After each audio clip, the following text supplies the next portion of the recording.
sa ating lahat.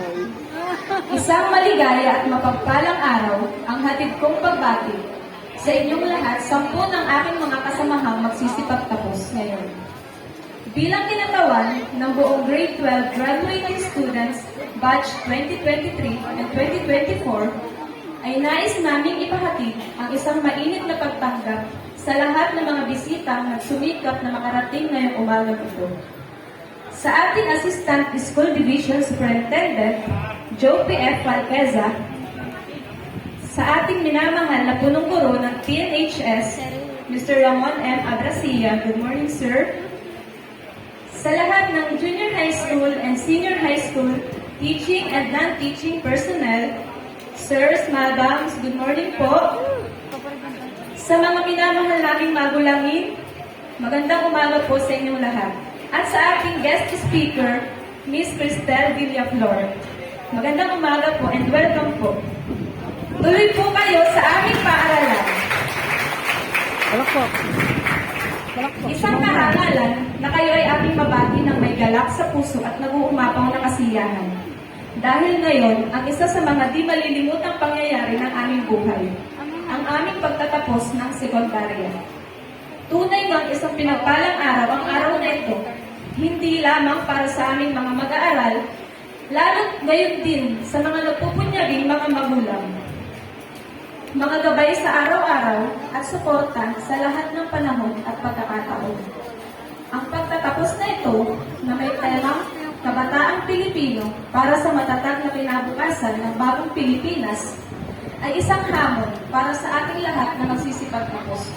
Subalit, mga kapwa ko mag-aaral, lagi sana ninyong aalalahanin ang lahat ng ating pinagdaanan kung kaya't tayo ay nangangarito ngayon. Iyon ay dahil sa ating pagpupursigi, pagtsatsaga at pagmamahal sa ating mga pangarap. Ang isang panibagong hamon ito ay huwag nating katakutan.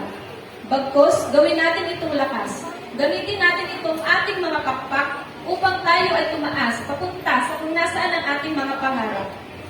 Alam kong hindi natin madali para sa atin na makarating sa harapan ng entabladong ito. Suot-suot itong mga mahahabang telang itong kulay puti. Alam kong maraming gabi ang walang tulog. Maraming araw ang laging nagagahol at balisa. Isang paglalakbay na puno ng pagsubok, pag-aalala, takot na baka hindi kayanin, bukod pa sa tinitiis na pagdalam ng tiyan. Subalit sa kabila ng mga pagsubok ngayon, ay heto tayo ngayon. Natapos natin ang ilang taong pakikibaka at nagtagumpay tayong gapiin ang pagkatalo. Kung kaya naman, mga minamahal kong kapwa mag-aaral na magsisipagtapos ngayon, binabati ko ang bawat isa sa pagkapanalo sa labang ito.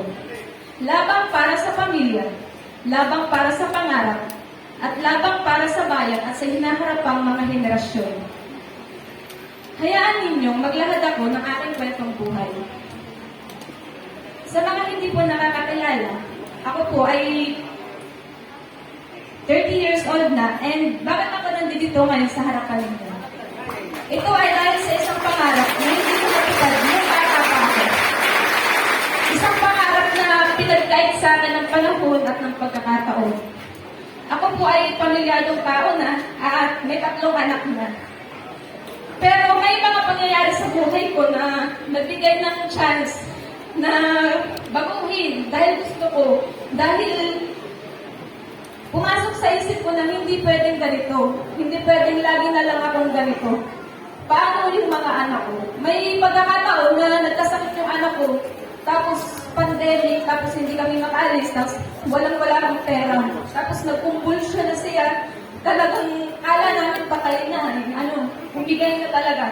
Dahil doon, parang tinanong ko yung sarili ko, ano bang saysay ko sa mundo? Ano bang purpose ko? Ganito na lang ba ako? Sabi ko, hindi pwede ganito. Paano kung one time dumating ulit yung galon? Paano kung dumating ulit yung panahon na magkasakit sila, tapos wala na naman akong magawa? Ayoko nang maulit yung pangyayari iyon, yung lahat ng sakit na naranasan ko. Kaya simula noon, itinatak ko sa sarili ko, hindi pwedeng ganito lang ako. Babaguhin ko yung pangyayari sa buhay ko at gagawin kong daan ang pag-aaral. Pag-aaral na minsan hindi ko nakamit, subalit ngayon ay unti-unti ko rin aabutin sa tulong ng Panginoong Diyos. Kaya naman ngayon, ang pagkakataon upang magpasalamat. Magpasalamat sa mga taong naniwala sa kakayanan ko. Una sa lahat, nais kong magpasalamat sa Panginoong Diyos. Dahil sa kanyang biyayang buhay at kaalaman, tunay na napakabuti mo po sa aming Ama. Sa aking partner sa buhay, Chong, maraming salamat sa support ako. Alam kong hindi madali ang magpaaral ng 3 estudyante. Lalo kung sabihin sa kanya tatabuhin sa amin. Maraming salamat dahil hindi mo ko sinukuhan sa mga panahon ako mismo ay sumusuko na sa sarili ko. Maraming salamat, Chong, at para sa inyo ang tagumpay na ito. Sa aking mga kapatid, kahit kayo magkakahiwalay, kahit kayo malayo, nais kong malaman nyo na isa kayo sa mga naging lakas ko sa pagharap ko sa pagsubok. Nais ko rin makatulong sa inyo at maibalik ang lahat ng kabutihan ko sa aking mga naging guro dito sa paaralang ito. Maraming salamat po sa pagtitiwala at paggabay sa akin at sa mga kapwa ko mag-aral. Kayo ang naging pangalawang magulang namin dito sa paaralan at sa maniwala po kayo o sa hindi. Ang mga katagang pangaral ninyo ay nakatatak dito sa aming mga tenga at sa aming mga puso't isipan. Sa aking mga kaklase, Adam Smith, Director sa Press Andre, sabi mo, may mention kita, nasan ka na? Salamat sa inyong pagtanggap sa akin, sa grupo ninyo. Kayo ang naging mga anak ko sa loob ng paaralan. Minsan magkakatampuhan, pero ramdam ko pa rin yung pagiging pamilya natin sa loob ng silid-aralan. Maraming salamat sa inyong respeto at hindi ko malilimutan na naging bahagi kayo ng aking buhay. At higit sa lahat, may isang tao pa po akong nais pasalamatan at alayan ng tagumpay. Ma, alam ko kung narakitan niyo ako. Andito na ako, Ma. Mama, alam ko kung narakitan niyo ako. Sana po dito kayo ngayon. Hindi ko po pangarap natin ito dati. Heto na rin, Ma. Tinutupad ko na lang unti-unti. Sana ikanto niyo ako kay Papa dyan sa taas. I love you po, Ma. Miss ko na po kayo.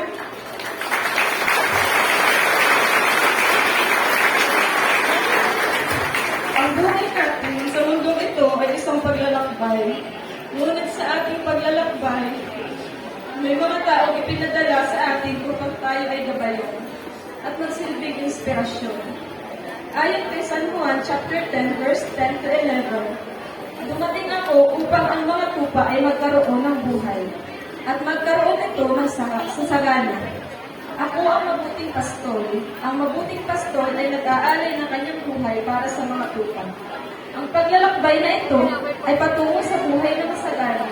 Hindi imposible, pero mahirap at hindi rin madali. Baon natin ang sipag, tiyaga, at ang ating malalim na pananampalataya. Sa huli, may awa rin ang Diyos.